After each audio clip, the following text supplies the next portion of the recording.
The last year has probably been the most sort of awakening and sort of restructuring of my life. Nearly 13 years since I started the brand.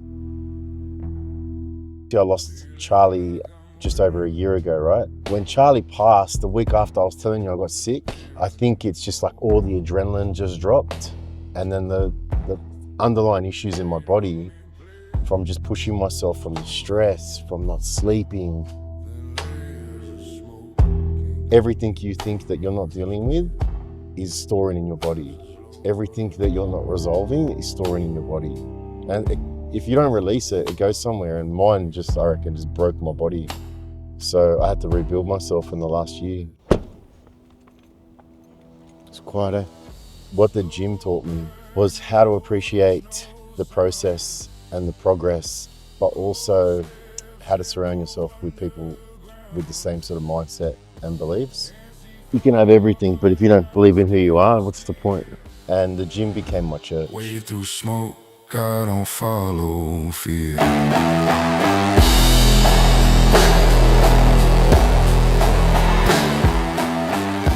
He's a party pump, right? Yeah. So what is Wednesday today? He goes to me, oh, like, fuck, Wednesday's normally my day off training. I was like, oh shit, could squeeze in a little bit of a party pump.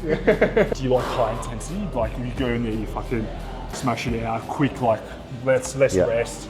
I hate training for longer than 45 minutes. Yeah. I fucking hate it. Yeah. When I started, I was so uncomfortable that I was just breaking through different challenges all the time. Yeah.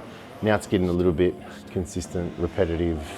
There's no uncomfortable. Yeah, I get You know what I mean? So, yeah. got to get uncomfortable again for that growth. By the time I get to the end of the workout, there's no better feeling. Wade through smoke, God don't Everyone wants to go from 0 to 1,000,000 overnight. The whole thing of the gym, it's like 1 rep, 10 reps, 1 workout done. A journey of 1,000 miles starts with 1 step. My name is Vic Gigliotti.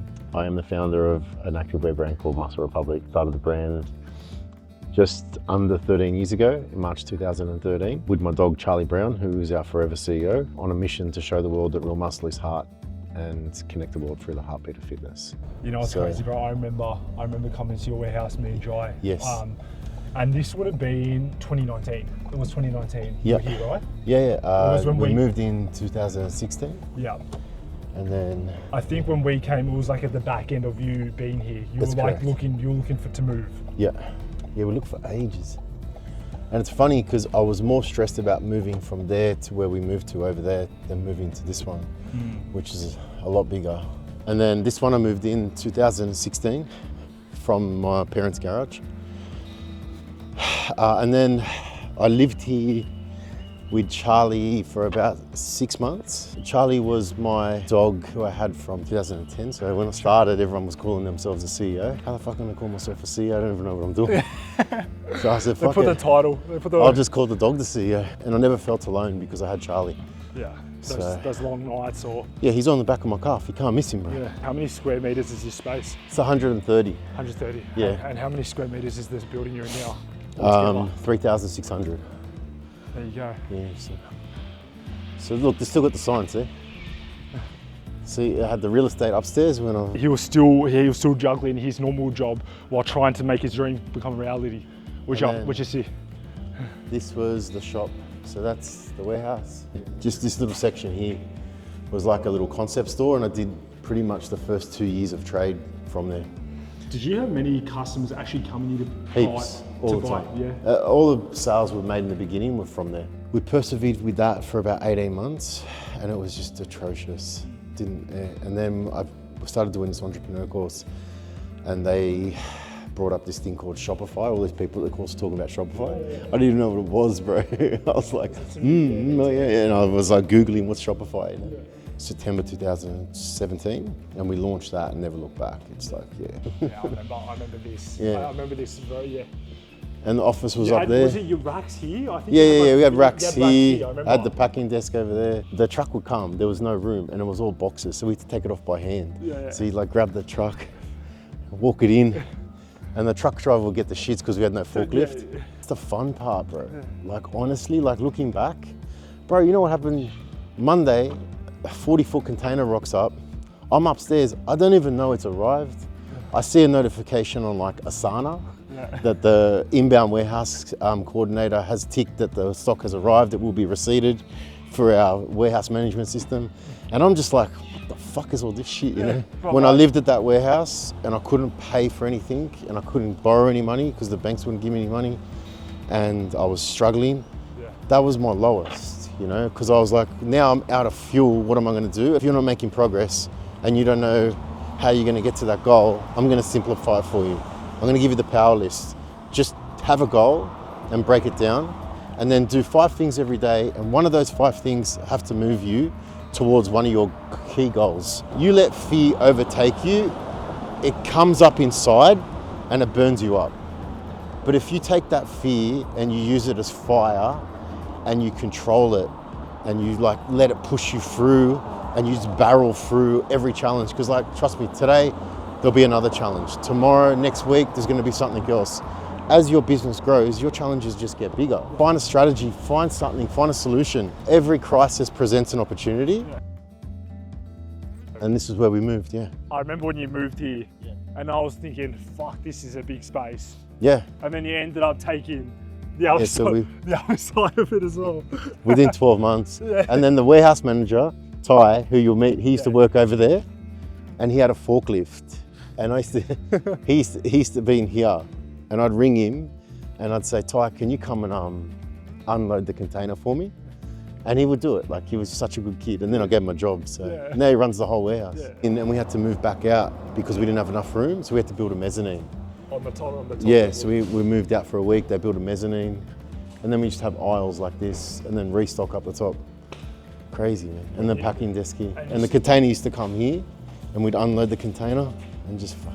You said earlier you were actually more stressed about this move from the warehouse we just were to this warehouse now compared to this to your next one. I was ready for that one. That walk this morning that we did, it reminded me of when I walked I still walk every day, but every morning I'd walk with Charlie and it would release this anxiety, this energy of trying to start the brand, trying to figure out who I was, owning the things that you promise to yourself that you say you're going to do.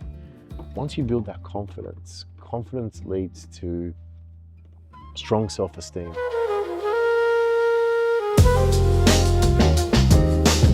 I presented myself at my best and highest possible self. When you're looking after yourself and taking care of yourself, you then want to take that energy and that feeling and you want to instill it into others. And that's the beauty about life. You find your gift and you give it to other people.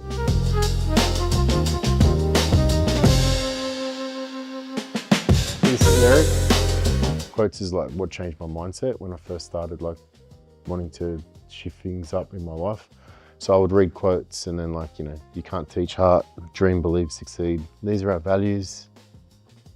We move as one, progress over perfection, so it's never perfect. Show gratitude, like, because that always resolves any fear and anxiety. You know, if we live in the past, we live in the future, but if we just stay in the present for what we've got. Community first, you know, I spoke about always making sure the customer is at the forefront of your business. Always never stop believing through the challenges, and then the world is your mirror. It's like what you put out, what you project to the world, you get back.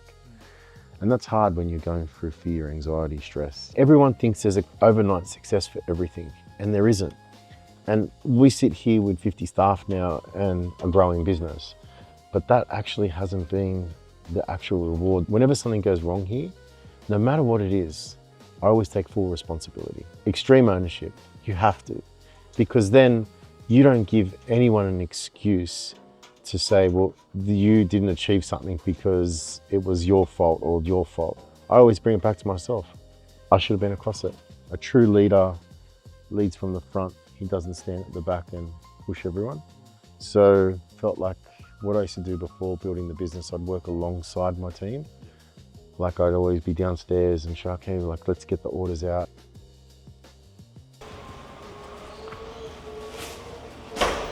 Ooh. Chich, what do you got there? Towels. So they're just getting a shipment now. This is like so not a container. Obviously just pallets. We move as one, you know, like that was the true essence of what we were doing. Hello girls, how are you? So this is our warehouse. Currently they're just restocking, getting ready for Black Friday.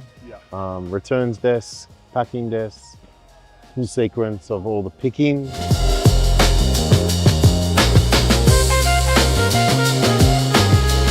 Does this, just like you looking around right now, like obviously we were at your first warehouse when it was like, 160 square meters. Like how does this, what feeling do you get when you look at this? Are you feeling proud of yourself, or how do you feel? I wouldn't say proud of myself. I think I always saw this when I had the idea of starting the brand. Yeah. So like it's a feeling of like we're on the way of where we've got work to do. That stock is not going to sell itself. The job's not done. The job's not. The job is never done. Yeah. It's not a straight road. It's up, it's down, it's stop, it's start. But ultimately, if you can keep moving forward through the challenging times, because when things get tough, people stop, people give up. That's where things just fall backwards, and you live a life of like I could have. Whereas as compared to I'm actually going to achieve this, and nothing's going to stop me. I went through the fire, and we continually go through the fire of challenges. And just powering through that. And ultimately the impact that we've made on the people that have worked here and the people that have actually been a part of this brand. So no matter what happens, I've actually gone after it and challenged myself to take on anything that I wanted to do and actually try and achieve it. Ultimately, everything else that comes now is just sprinkles on top of the ice cream, bro. I really don't care. Like, the financial gain of a business is just to provide choice and comfort for my team, for my family, for my friends. It's all about the person I've become in the last 12 years is the greatest achievement, and no one can take that away from me. Because you could take this away tomorrow. I'll go fucking build something, start the next week. It doesn't matter. You become unbreakable. Way through smoke, I don't follow fear.